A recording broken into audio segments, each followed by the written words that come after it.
Orang-orang Ethiopia percaya bahwa para dewa itu hitam dan berhidung rata.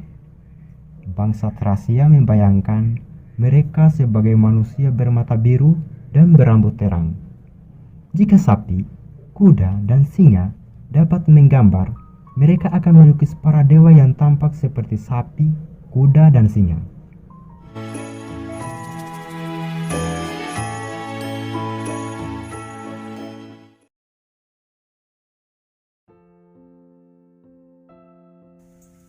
Para filsuf alam. Tidak mungkin ada sesuatu yang muncul dari ketiadaan. Ketika ibunya pulang kerja sore itu, Sophie sedang duduk di peluncuran, memikirkan kaitan yang mungkin antara pelajaran filsafat dan Hilde Moller-Knag, yang tidak akan mendapatkan kartu ulang tahun dari ayahnya. Ibunya memanggil dari ujung lain taman itu. "Sophie, ada surat untukmu." Sophie menahan nafas. Dia telah mengosongkan kotak surat. Jadi surat itu pasti berasal dari sang filsuf. Apa yang akan dikatakannya kepada ibunya? Tidak ada perangkonya. Barangkali ini surat cinta. Sophie mengambil surat itu. Tidakkah kamu akan membukanya? Dia harus menemukan sebuah alasan. Pernahkah ibu mendengar ada orang yang membuka surat cintanya sementara ibunya memperhatikan dari belakang? Biarlah ibunya menganggap itu surat cinta. Meskipun cukup memalukan, akan jauh lebih buruk jika ibunya mengetahui bahwa dia sedang mendapatkan pelajaran lewat surat dari seorang yang sama sekali tak dikenal. Seorang filsuf yang ingin main petak umpet dengannya.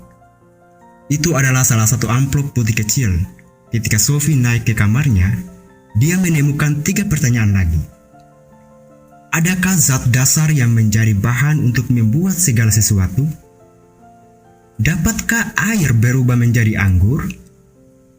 Bagaimana tanah dan air dapat menghasilkan seekor katak hidup? Sophie menganggap pertanyaan-pertanyaan itu sangat tolol. Tapi bagaimanapun juga ketiganya terus berdengung di kepalanya sepanjang malam. Dia masih memikirkan tentang itu di sekolah pada hari berikutnya dan menelaahnya satu demi satu. Mungkinkah ada zat dasar yang dapat menjadi bahan untuk membuat segala sesuatu? Jika memang ada zat semacam itu, bagaimana ia dapat tiba-tiba berubah menjadi setangkai bunga atau seekor gajah? Keberatan yang sama juga berlaku bagi pertanyaan, apakah air dapat berubah menjadi anggur? Sophie mengenal cerita kiasan bagaimana Yesus mengubah air menjadi anggur. Namun dia tidak pernah menerimanya secara harfiah. Dan jika Yesus benar-benar telah mengubah air menjadi anggur, itu karena dia memiliki mukjizat, sesuatu yang biasanya tidak dapat dilakukan. Sophie tahu ada banyak air, bukan hanya dalam anggur, namun juga dalam segala benda lain yang tumbuh. Namun bahkan jika ketimun itu terdiri atas 95% air, pasti ada sesuatu yang lain di dalamnya, sebab ketimun tetaplah ketimun, bukan air. Dan selanjutnya ada pertanyaan mengenai katak. Guru filsafatnya telah mengemukakan hal yang benar-benar aneh menyangkut katak. Sophie mungkin dapat menerima bahwa seekor katak terdiri atas tanah dan air, sedangkan tanah pasti terdiri atas lebih dari satu jenis zat. Jika tanah terdiri atas banyak zat yang berbeda, besar kemungkinan tanah dan air bersama-sama dapat menghasilkan seekor katak, yaitu jika tanah dan air dilalui oleh telur katak dan berudu. Sebab seekor katak tidak mungkin dapat tumbuh dari katak kebun pubis, sebanyak apapun air yang kita tumpahkan ke sana. Ketika dia pulang dari sekolah hari itu, ada sebuah amplop tebal yang sedang menantinya di kotak surat. Sophie bersembunyi di sarang sebagaimana yang telah dilakukannya di hari-hari sebelumnya. Proyek para filsuf. Kita ketemu lagi. Kita akan langsung membahas pelajaran tanpa berputar-putar dengan kelinci putih dan yang semacamnya. Aku akan mengemukakan garis besar cara pikir orang-orang menyangkut filsafat, dari Yunani kuno hingga zaman kita sekarang. Namun kita akan menempatkan segala sesuatunya dalam tatanan yang benar, karena beberapa filsuf hidup di zaman yang berbeda, dan barangkali dalam kebudayaan yang sama sekali berbeda dengan kita. Sebaiknya kita berusaha untuk mengetahui apakah proyek masing-masing filsuf tersebut. Yang aku maksudkan di sini adalah, kita harus berusaha untuk menangkap secara tepat apa yang ingin diketahui oleh sang filsuf. Seorang filsuf mungkin ingin tahu bagaimana tanaman dan binatang muncul. Yang lain mungkin ingin tahu apakah ada satu Tuhan atau apakah manusia mempunyai jiwa yang kekal. Begitu kita telah menentukan apakah proyek khusus filsuf tertentu, akan lebih mudah untuk mengikuti jalur pemikirannya. Sebab tak seorang filsuf pun yang memusatkan perhatiannya pada seluruh filsafat. Kisah jalur pemikiran para filsuf juga merupakan kisah kaum pria. Para wanita di masa lampau direndahkan, baik sebagai perempuan maupun sebagai makhluk pemikir. Yang patut disayangkan sebab banyak sekali pengalaman sangat penting yang hilang karenanya. Baru pada abad kini sajalah kaum wanita benar-benar menunjukkan peran mereka dalam sejarah filsafat. Aku tidak bermaksud memberimu pekerjaan rumah. Tidak ada soal matematika yang sulit, atau yang semacam itu. Dan menghafalkan kata kerja bahasa Inggris tidak menarik minatku. Namun sekali-kali, aku akan memberimu tugas kecil. Jika kamu menerima syarat ini, kita akan mulai. Para filsuf alam.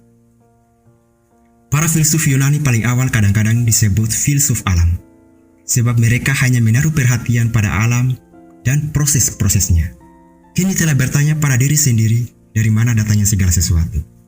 Sekarang ini banyak orang yang membayangkan bahwa pada suatu waktu, sesuatu pasti muncul dari ketiadaan. Gagasan ini begitu tersebar luas di kalangan orang-orang Yunani. Karena satu atau lain alasan. Mereka berpendapat bahwa sesuatu itu selalu ada.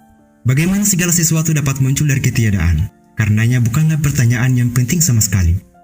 Di lain pihak, orang-orang Yunani takjub melihat bagaimana ikan hidup dapat muncul dari air, dan pohon-pohon besar dan bunga-bunga berwarna cemerlang dapat muncul dari tanah yang mati. Belum lagi bagaimana seorang bayi dapat muncul dari rahim ibunya. Para filsuf mengamati dengan mata mereka sendiri bahwa alam itu selalu berubah. Bagaimana perubahan semacam itu dapat terjadi? Bagaimana sesuatu dapat berubah dari zat menjadi benda hidup misalnya? Semua filsuf paling awal sama-sama percaya bahwa pasti ada suatu zat dasar di akar seluruh perubahan. Bagaimana mereka sampai pada gagasan ini sulit kita ketahui. Kita hanya tahu bahwa pandangan itu lambat laun berkembang. Pasti ada suatu zat dasar yang merupakan penyebab tersembunyi dari semua perubahan di alam. Pasti ada sesuatu yang darinya segala sesuatu berasal dan kepadanya segala sesuatu akan kembali. Bagi kita, bagian yang paling menarik sesungguhnya bukan solusi-solusi apa yang berhasil dicapai para filsuf paling awal ini, melainkan pertanyaan-pertanyaan mana yang mereka ajukan dan jenis jawaban apa yang mereka cari. Kita lebih tertarik pada bagaimana mereka berpikir daripada apa yang sebenarnya mereka pikirkan. Kita tahu bahwa mereka mengajukan pertanyaan-pertanyaan yang berkaitan dengan perubahan yang dapat mereka amati di dunia fisik. Mereka mencari hukum-hukum alam yang mendasarinya. Mereka ingin memahami apa yang tengah terjadi di sekitar mereka tanpa harus kembali pada mitos-mitos kuno. Yang paling penting, mereka ingin memahami proses yang sesungguhnya dengan menelaah alam itu sendiri. Ini sangat berbeda dengan menjelaskan guntur dan halilintar atau musim salju dan musim semi dengan menciptakan dongeng mengenai dewa-dewa. Maka filsafat lambat laun membebaskan dirinya dari agama. Kita dapat mengatakan bahwa para filsuf alam mengambil langkah pertama menuju penalaran ilmiah dan dengan memikirkan menjadi pendahulu dari apa yang kemudian dinamakan sains. Dari semua yang dikatakan dan ditulis oleh para filsuf alam hanya sedikit yang sampai pada kita. Dan sedikit itu kita ketahui menjadi tulisan Aristoteles yang hidup 2 abad kemudian. Dia hanya mengacu pada kesimpulan-kesimpulan yang berhasil dicapai para filsuf terdahulu itu. Jadi kita tidak tahu dengan jalan apa mereka sampai pada kesimpulan-kesimpulan tersebut. Tapi dari apa yang kita ketahui itu, kita dapat memastikan bahwa proyek para filsuf Yunani paling awal adalah menyangkut masalah bahan dasar dan perubahan-perubahan di alam. 3 filsuf dari Miletus. Filsuf pertama yang kita kenal adalah Thales, yang berasal dari Miletus, sebuah koloni Yunani di Asia Kecil. Dia berkelana ke banyak negeri termasuk Mesir, di mana dia dikatakan pernah menghitung tinggi sebuah piramid dengan mengukur bayangannya pada saat yang tepat ketika panjang bayangannya sendiri sama dengan tinggi badannya. Dia juga dikisahkan pernah meramalkan secara tepat terjadinya gerhana matahari pada 585 sebelum Masehi. Thales beranggapan bahwa sumber dari segala sesuatu adalah air. Kita tidak tahu pasti apa yang dimaksudkan dengan itu. Dia mungkin percaya bahwa seluruh kehidupan berasal dari air dan seluruh kehidupan kembali ke air lagi ketika sudah berakhir. Selama perjalanannya di Mesir, dia pasti telah mengamati bagaimana tanaman mulai tumbuh begitu banjir sungai Nil surut dari wilayah daratan di delta Nil. Barangkali dia juga mengamati bahwa katak dan cacing muncul di tempat-tempat yang baru dibasahi hujan. Besar kemungkinan bahwa Thales memikirkan tentang cara air berubah menjadi es atau uap, dan kemudian berubah menjadi air kembali. Thales juga diperkirakan pernah berkata bahwa semua benda itu penuh dengan dewa. Apa yang dimaksudkannya dengan itu? Tidak dapat kita pastikan. Barangkali mengingat bagaimana tanah yang hitam merupakan sumber dari segala sesuatu. Mulai dari bunga dan hasil panen hingga serangga dan kecoa. Dia membayangkan bahwa tanah itu penuh dengan kuman kehidupan yang sangat kecil dan tidak terlihat oleh mata. Suatu hal sudah jelas, dia tidak berbicara tentang dewa-dewanya Homer. Filsuf berikutnya yang kita dengar adalah Anaximander, yang juga hidup di Miletus pada masa yang kira-kira sama dengan masa hidup Thales. Dia beranggapan bahwa dunia kita hanyalah salah satu dari banyak sekali dunia yang muncul dan sirna di dalam sesuatu yang disebutnya sebagai yang tak terbatas. Tidak begitu mudah untuk menjelaskan apa yang dimaksudkannya dengan yang tak terbatas. Tapi tampaknya jelas bahwa dia tak sedang memikirkan tentang suatu zat yang dikenal dengan cara seperti yang dibayangkan Thales. Barangkali yang dimaksudkannya adalah bahwa zat yang merupakan sumber segala benda pastilah sesuatu yang berbeda dari benda-benda yang diciptakannya. Karena semua benda ciptaan itu terbatas, maka sesuatu yang muncul sebelum dan sesudah benda-benda tersebut pastilah tak terbatas. Jelas bahwa zat dasar itu tak mungkin sesuatu yang sangat biasa seperti air. Filsuf ketiga dari Miletus adalah Anaximenes, kira-kira 570 sampai 526 sebelum Masehi. Dia beranggapan bahwa sumber dari segala sesuatu pastilah udara atau uap. Anaximenes tentu saja mengenal teori Thales menyangkut air. Tapi dari manakah asalnya air? Anaximenes beranggapan bahwa air adalah udara yang dipadatkan. Kita mengetahui bahwa ketika hujan turun, air diperas dari udara. Jika air diperas lebih keras lagi, ia menjadi tanah. Pikirnya, dia mungkin pernah melihat bagaimana tanah dan pasir terperas keluar dari es yang meleleh. Dia juga beranggapan bahwa api adalah udara yang dijernihkan. Menurut Anaximenes, udara karenanya adalah asal-usul tanah, air, dan api. Tidak jauh berbeda jika dikatakan air adalah hasil dari tanah. Barangkali Anaximenes mengira bahwa tanah, udara, dan api semuanya dibutuhkan untuk menciptakan kehidupan. Tapi sumber dari segala sesuatu adalah udara atau uap.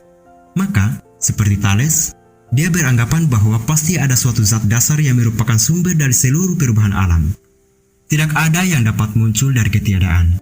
Ketiga filsuf Miletus ini semuanya percaya pada keberadaan suatu zat dasar sebagai sumber dari segala hal. Namun bagaimana mungkin suatu zat dapat dengan tiba-tiba berubah menjadi sesuatu yang lain? Kita dapat menyebut ini masalah perubahan. Sejak 500 sebelum Masehi, ada sekelompok filsuf di koloni Yunani Ilea di Italia Selatan. Orang-orang Ilea ini tertarik pada masalah ini. Yang paling penting di antara para filsuf ini adalah Parmenides, kira-kira 540-480 sebelum Masehi. Parmenides beranggapan bahwa segala sesuatu yang ada pasti telah selalu ada. Gagasan ini tidak asing bagi orang-orang Yunani. Mereka menganggap sudah selayaknya bahwa segala sesuatu yang ada di dunia ini adalah abadi. Tidak ada sesuatu yang dapat muncul dari ketiadaan, pikir Parmenides. Dan tidak ada sesuatu pun yang ada dapat menjadi tiada. Namun Parmenides membawa gagasan itu lebih jauh.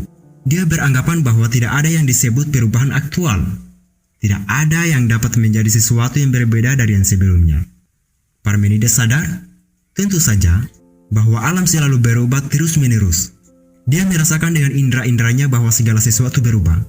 Namun dia tidak dapat menyamakan ini dengan apa yang dikatakan oleh akalnya. Jika dipaksa memilih antara bergantung pada perasaan atau pada akalnya, dia memilih akal. Kamu kenal ungkapan, "Aku baru percaya kalau sudah melihatnya." Tapi Parmenides bahkan tidak mempercayai segala sesuatu sekalipun dia sudah melihatnya. Dia yakin bahwa indera-indera kita memberikan gambaran yang tidak tepat tentang dunia. Suatu gambaran yang tidak sesuai dengan akal kita. Sebagai seorang filsuf, dia beranggapan bahwa tugasnya lah mengungkapkan segala bentuk ilusi perseptual. Keyakinan yang tak tergoyahkan pada akal manusia dinamakan rasionalisme. Rasionalis adalah seorang yang percaya bahwa akal manusia merupakan sumber utama pengetahuan kita tentang dunia. Segala sesuatu mengalir.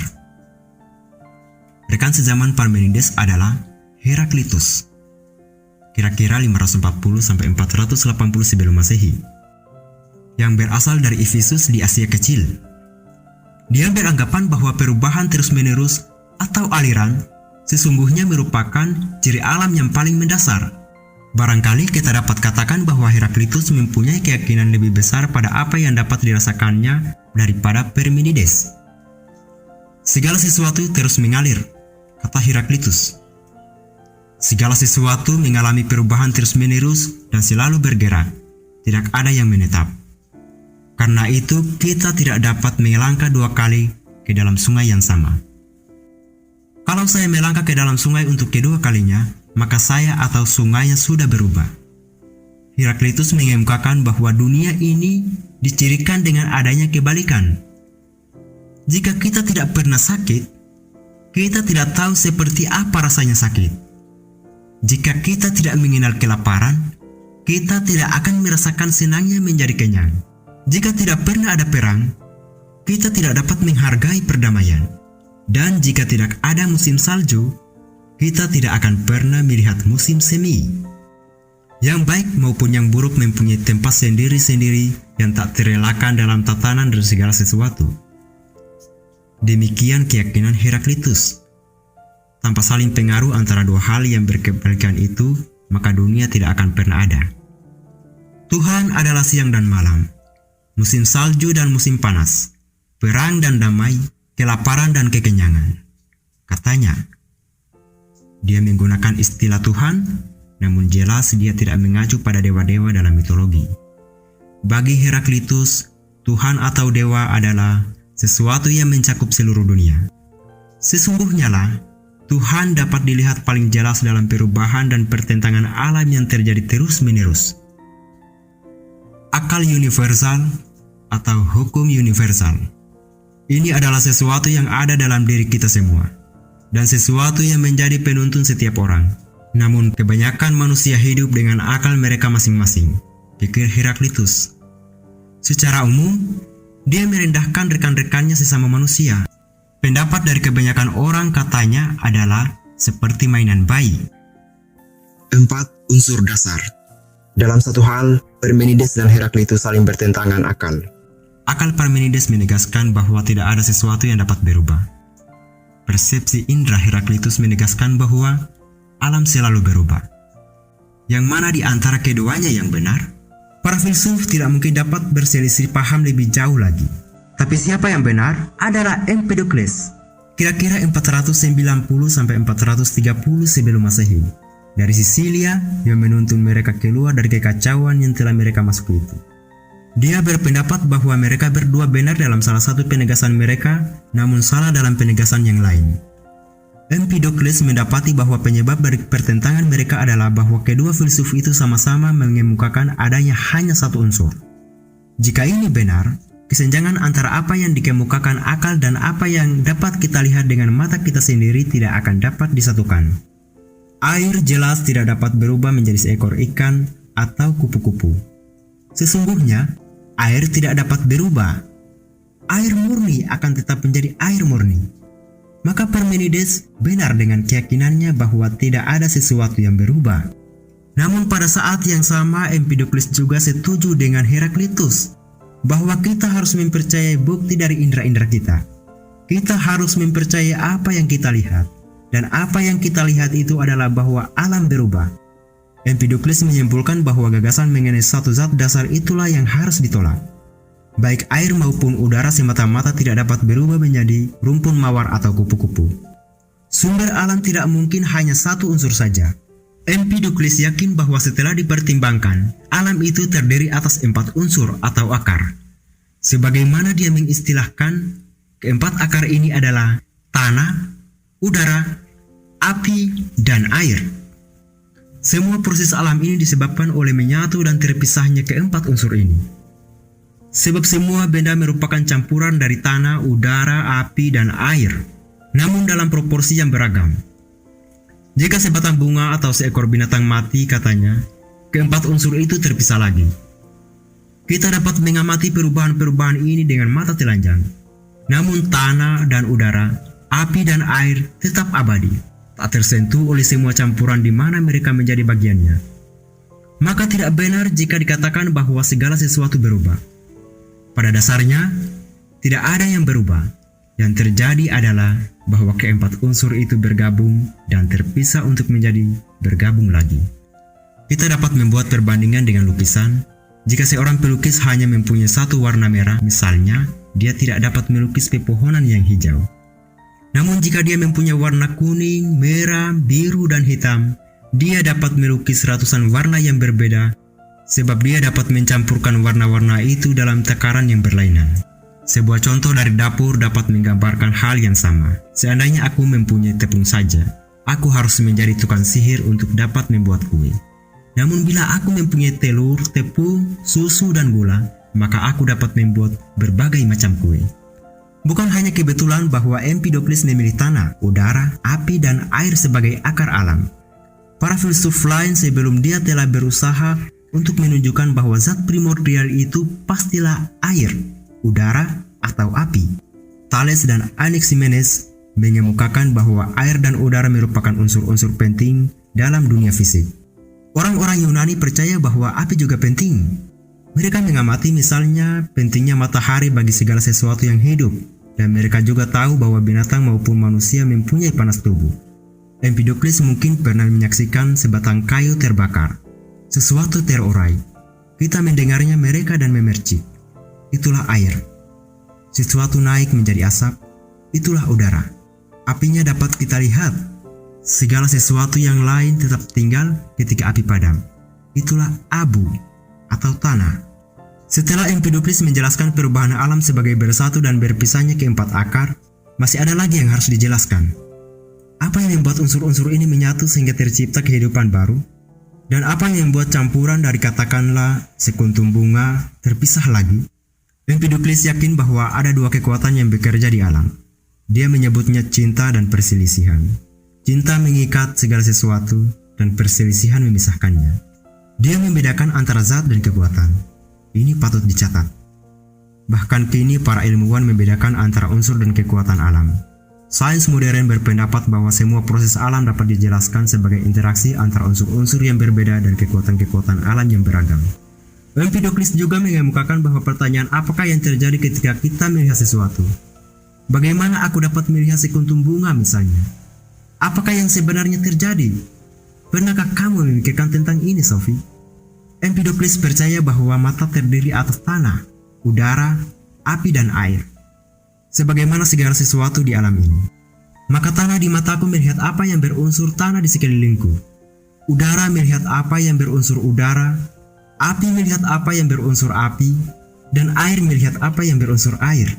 Jika mataku tidak mengandung salah satu dari keempat zat itu, aku tidak akan dapat melihat seluruh alam. Sesuatu dari segala sesuatu dalam segala sesuatu. Anaxagoras 500-428 sebelum Masehi adalah filsuf lain yang tidak setuju bahwa satu bahan dasar tertentu, air misalnya, dapat diubah menjadi segala sesuatu yang kita lihat di alam ini. Dia juga tidak dapat menerima bahwa tanah, udara, api, dan air dapat diubah menjadi darah dan tulang. Anaxagoras berpendapat bahwa alam diciptakan dari partikel-partikel yang sangat kecil dan tak dapat dilihat mata dan jumlahnya tak terhingga. Lebih jauh, segala sesuatu dapat dibagi menjadi bagian-bagian yang jauh lebih kecil lagi. Namun bahkan dalam bagian yang paling kecil masih ada pecahan-pecahan dari semua yang lain. Jika kulit dan tulang bukan merupakan perubahan dari sesuatu yang lain, pasti ada kulit dan tulang. Menurutnya, dalam susu yang kita minum dan makanan yang kita santap. Beberapa contoh dari masa sekarang ini barangkali dapat menggambarkan jalan pikirannya Anaxagoras. Teknologi laser modern dapat menghasilkan apa yang dinamakan hologram. Jika salah satu hologram ini menggambarkan sebuah mobil misalnya, dan hologram itu dipotong-potong, kita akan melihat gambar lengkap mobil itu meskipun kita hanya mempunyai bagian dari hologram yang menunjukkan gambar bempernya. Ini karena seluruh subjek hadir dalam setiap bagiannya yang kecil-kecil. Sedikit banyak, tubuh kita tercipta dengan cara yang sama. Jika aku melepaskan sel kulit dari jariku, nukleus itu akan mengandung tidak hanya ciri-ciri kulitku. Sel yang sama juga akan mengungkapkan jenis mata apa yang kumiliki, warna kulitku, jumlah dan jenis jari-jariku, dan sebagainya. Setiap sel tubuh manusia membawa cetak biru dari cara tersusunnya sel-sel lain. Maka ada sesuatu dari segala sesuatu dalam setiap sel. Keseluruhan itu ada dalam masing-masing bagiannya yang sangat kecil.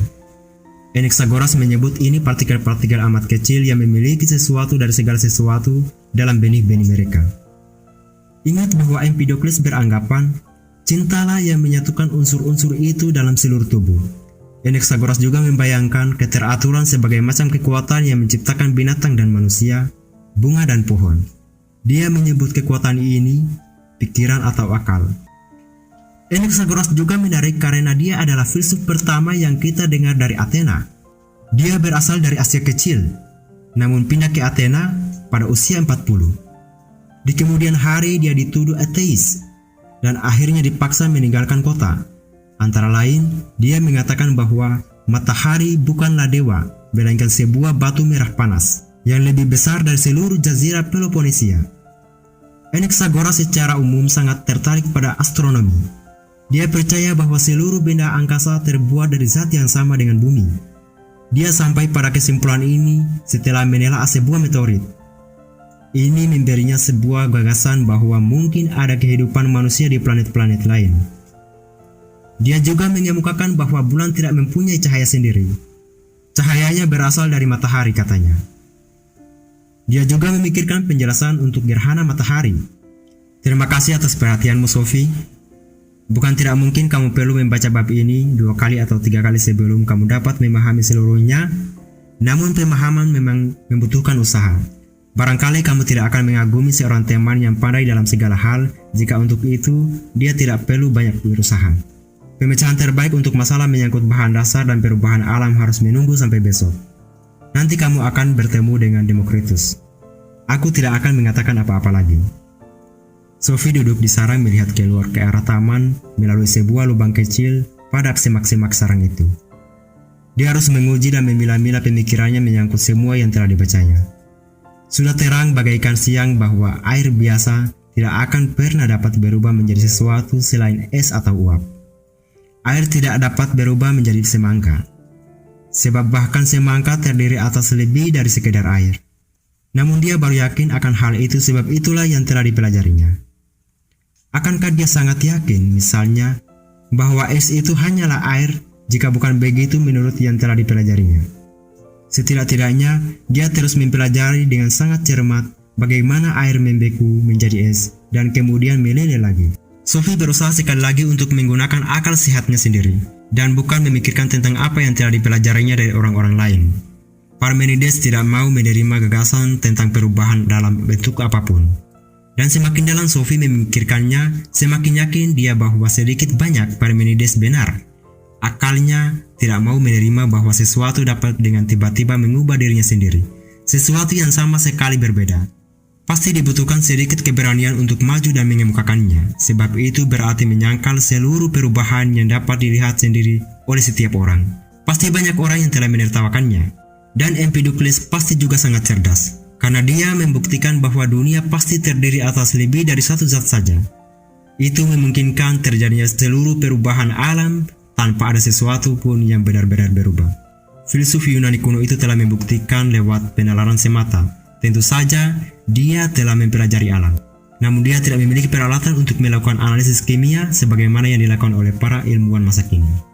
Sophie tidak yakin apakah dia benar-benar percaya bahwa sumber dari segala sesuatu itu sesungguhnya tanah, udara, api, dan air. Namun, bagaimanapun juga, apa salahnya? Pada prinsipnya, Empedokles benar. Satu-satunya cara kita menerima perubahan-perubahan yang dapat kita lihat dengan mata kita sendiri tanpa kehilangan akal sehat adalah mengakui adanya lebih dari satu bahan dasar. Sophie merasa semakin tertarik pada filsafat sebab dia dapat mengikuti semua gagasan dengan menggunakan akal sehatnya sendiri tanpa harus mengingat segala sesuatu yang telah dipelajarinya di sekolah. Dia memutuskan bahwa filsafat bukanlah sesuatu yang dapat kita pelajari, namun barangkali kita dapat belajar untuk berpikir secara filosofis. Sahabat Sofi, jangan kemana-mana dan temukan duniamu bersama Sofi pada part selanjutnya, yaitu Demokritus, mainan yang paling cerdik di dunia.